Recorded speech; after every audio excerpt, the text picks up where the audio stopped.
మీరు ఈ బ్యాక్ పార్ట్‌ని స్టిచ్ చేసుకునేటప్పుడు ఈ డాట్స్ అనేవి చాలా ఇంపార్టెంట్ అండి. మీరు ఈ డాట్స్ కరెక్ట్‌గా స్టిచ్ చేయలేదనుకోండి, అప్పుడేమవుతుందంటే మనం బ్లౌజ్ వేసుకున్నప్పుడు ఖచ్చితంగా హాయ్ అండి. ఈరోజు ఈ వీడియోలో ఏ సైజు వారికైనా సరే బ్యాక్ పార్ట్‌ని పర్ఫెక్ట్‌గా ఎలా స్టిచ్ చేసుకోవాలి అనేది ఇప్పుడు చూద్దాం. చూడండి, ముందుగా మనం కట్ చేసుకున్న లైనింగ్‌ని, మెయిన్ పీస్‌ని జాయింట్ చేసుకోవాలి. మీరు లైనింగ్‌ని, మెయిన్ పీస్‌ని జాయింట్ చేసుకునేటప్పుడు మెయిన్ క్లాత్‌కి రాంగ్ సైడ్ వైపున లైనింగ్‌ని పెట్టేసుకొని జాయింట్ చేసుకోవాలి. ఇక్కడైతే నేను ఆల్రెడీ లైనింగ్‌ని, మెయిన్ పీస్‌ని మిషన్‌తో పని లేకుండా గమ్‌తో జాయింట్ చేసేసానండి. ఇలా గమ్‌తో ఏ విధంగా జాయింట్ చేసుకోవాలి అనేది ఆల్రెడీ మన ఛానల్‌లో వీడియోస్ ఉన్నాయి. ఒకసారి చూడండి, మీకు క్లియర్‌గా అర్థమవుతుంది. చూసారు కదా! ఈ విధంగా మనం లైనింగ్‌ని, మెయిన్ పీస్‌ని మిషన్‌తో పని లేకుండా గమ్‌తో జాయింట్ చేసేసుకున్నాము అంటే అది ఎలాంటి క్లాత్ అయినా సరే ఫినిషింగ్ అనేది చాలా అంటే చాలా నీట్‌గా ఉంటుంది. అసలు మనం ఎలా జాయింట్ చేసామో కూడా తెలీదనమాట. ఫినిషింగ్ అయితే అంత నీట్‌గా వస్తుంది. ఇలా జాయింట్ చేసేసుకున్న తరువాత ఇప్పుడు ఈ బ్యాక్ పార్ట్‌ని ఈ విధంగా పెట్టేసుకోవాలి. అంటే లైనింగ్ వచ్చేసి పై వైపునకు ఉండేలాగా పెట్టేసుకోవాలి. ఇలా పెట్టేసుకున్న తరువాత ఇప్పుడు డాట్స్‌ని స్టిచ్ చేసుకోవాలి. ఇక్కడైతే చూడండి, ఆల్రెడీ మనం డాట్స్ కోసం మార్కింగ్ అయితే చేసుకున్నాం కదా! అయితే ఇక్కడ చాలామందికి ఒక డౌట్ అయితే ఉంటుంది. ఈ డాట్ పొడవొచ్చేసి మనం ఎంత తీసుకోవాలి అని చెప్పేసి. చూడండి, ఈ డాట్ పొడవొచ్చేసి సైజ్‌తో పని లేదండి. ఏ సైజు వారికైనా సరే 4 ఇంచులు తీసుకుంటే సరిపోతుంది. ఒకవేళ మీ బ్లౌజ్ పొడవు ఎక్కువగా ఉందనుకోండి, అంటే 16 ఇంచులు, 17 ఇంచులు అలా ఉందనుకోండి, అలాంటప్పుడు ఈ డాట్ పొడవొచ్చేసి 4.5 ఇంచులు తీసుకుంటే సరిపోతుంది. అదే మీ బ్లౌజ్ పొడవొచ్చేసి బాగా తక్కువగా ఉందనుకోండి, అంటే 13 ఇంచులు, 12 ఇంచులు అలా ఉందనుకోండి, అలాంటప్పుడు ఈ డాట్ పొడవొచ్చేసి 3.5 ఇంచులు తీసుకుంటే సరిపోతుంది. అర్థమైంది కదా!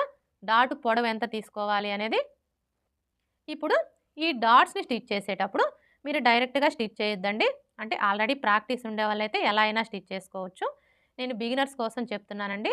మీరు బిగినర్స్ అయితే గనక ఈ డాట్స్‌ని స్టిచ్ చేసేటప్పుడు డైరెక్ట్‌గా స్టిచ్ చేసుకోకుండా ఇప్పుడు నేను చూపించే విధంగా స్టిచ్ చేసుకున్నారు అంటే మీకు ఫినిషింగ్ అనేది నీట్‌గా వస్తుంది. చూడండి, ఇక్కడి నుంచి స్టార్ట్ చేసుకొని ఈ మార్కింగ్ దగ్గరికి ఒక స్టిచ్ వేసుకోవాలి.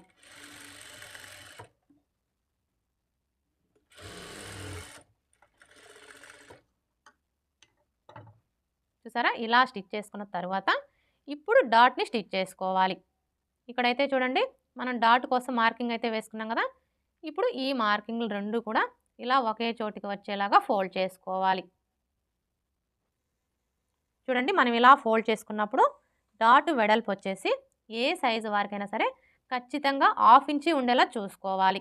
మీరు పావించి మార్జిన్‌తో అలా స్టిచ్ చేశారనుకోండి, అప్పుడు ఏమవుతుందంటే మనం బ్లౌజ్ వేసుకున్నప్పుడు ఖచ్చితంగా షోల్డర్ జారిపోయే ప్రాబ్లమ్ అయితే వస్తుంది.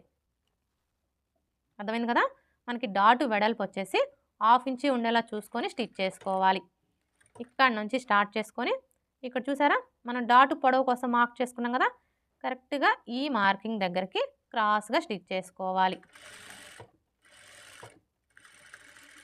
ఇలా స్టిచ్ చేసుకున్న తరువాత ఇప్పుడు ఇదే స్టిచ్ మీద ఇంకొక స్టిచ్ వేసుకోవాలి.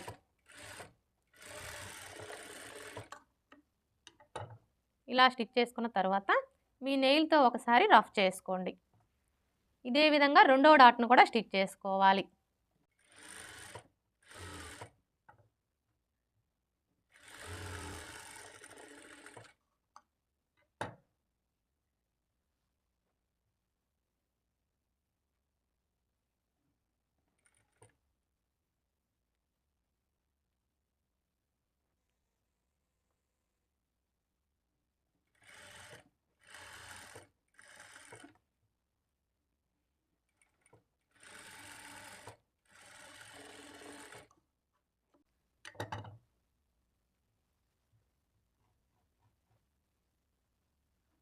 అర్థమైంది కదా! మనకి డాట్ పొడవు వెడల్పు అనేది చాలా ఇంపార్టెంట్ అండి. ఇలా స్టిచ్ చేసుకున్న తరువాత ఇప్పుడు ఈ బ్యాక్ పార్ట్‌ని ఈ విధంగా పెట్టేసుకోవాలి. అంటే మెయిన్ క్లాత్ వచ్చేసి పై వైపునకు ఉండేలాగా పెట్టేసుకోవాలి. ఇలా పెట్టేసుకున్న తరువాత ఇప్పుడు పట్టీని స్టిచ్ చేసుకోవాలి.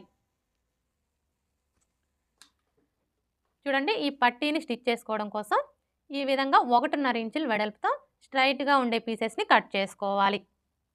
ఇప్పుడు మనం కట్ చేసుకున్న ఈ పీసెస్‌ని జాయింట్ చేసుకోవాలి.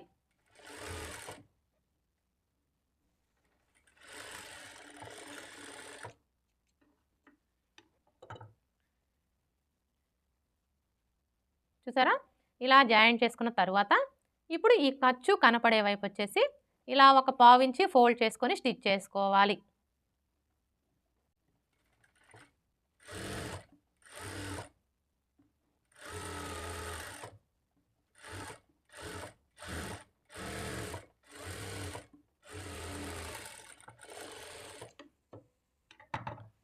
ఇలా స్టిచ్ చేసుకున్న తర్వాత ఇప్పుడు ఇక్కడ చూడండి మనకి ఖర్చు కనిపిస్తుంది కదా!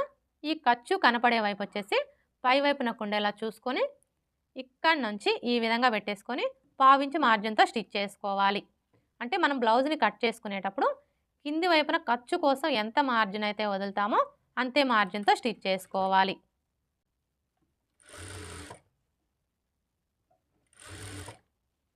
చూడండి ఈ డాట్ దగ్గరకొచ్చేసరికి ఇలా చిన్న ఫ్రిల్ పెట్టుకోవాలి. మరీ ఎక్కువ క్లాత్‌ని ఫోల్డ్ చేయొద్దండి. జస్ట్ ఇలా ఫోల్డ్ చేసుకోవాలి.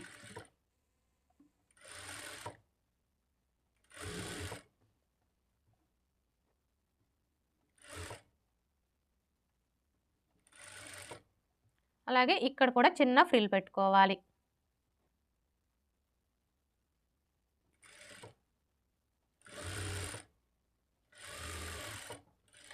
ఇలా స్టిచ్ చేసుకున్న తర్వాత ఇప్పుడు ఈ ఎక్స్ట్రా క్లాత్‌ని కట్ చేసుకోవాలి.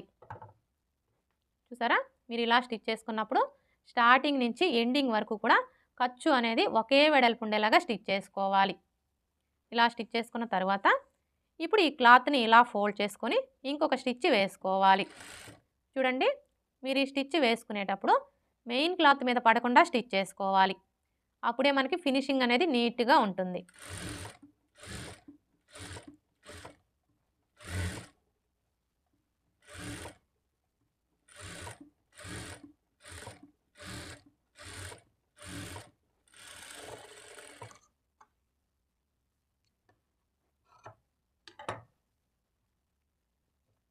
ఇలా స్టిచ్ చేసుకున్న తర్వాత ఇప్పుడు మరలా ఈ ఖర్చు కనిపించకుండా ఇలా ఫోల్డ్ చేసుకొని ఒక లూజ్ కుట్టు వేసుకోవాలి.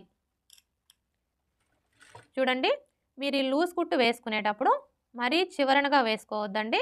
ఒక పావించి యువతలగానే స్టిచ్ చేసుకోవాలి.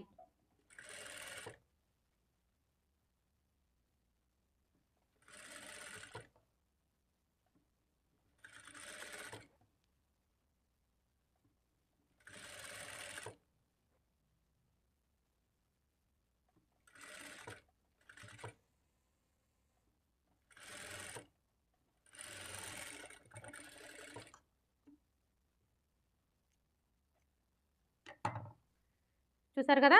ఈ విధంగా లూజ్ కుట్టు వేసుకున్నాము అంటే హెమ్మింగ్ వేసుకోవడానికి ఈజీగా ఉంటుంది. హెమ్మింగ్ వేసుకున్న తరువాత ఈ లూజ్ కుట్టుని తీసివేయాలి. ఓకే ఫ్రెండ్స్, చూసారు కదా! ఏ సైజు వారికైనా సరే మనం బ్యాక్ పార్ట్‌ని స్టిచ్ చేసుకునేటప్పుడు ఇప్పుడు నేను చూపించిన విధంగా స్టిచ్ చేసుకున్నారు అంటే మీకు ఫినిషింగ్ అనేది నీట్‌గా వస్తుంది. అలాగే షోల్డర్స్ కూడా జారకుండా ఫిట్టింగ్ పర్ఫెక్ట్‌గా కుదురుతుంది. అంటే ఈ బ్యాక్ పార్ట్‌ని స్టిచ్ చేసేటప్పుడు ఈ డాట్స్ అనేవి చాలా ఇంపార్టెంట్ అండి. మీరు ఈ డాట్స్ కరెక్ట్‌గా స్టిచ్ చేయలేదనుకోండి, ఖచ్చితంగా మీకు షోల్డర్స్ జారిపోయే అవకాశం అయితే ఉంటుంది. ఈ వీడియో గనుక మీకు నచ్చినట్లయితే లైక్ చేయండి, షేర్ చేయండి, అలాగే సబ్స్క్రైబ్ చేసుకోండి. Thanks for watching.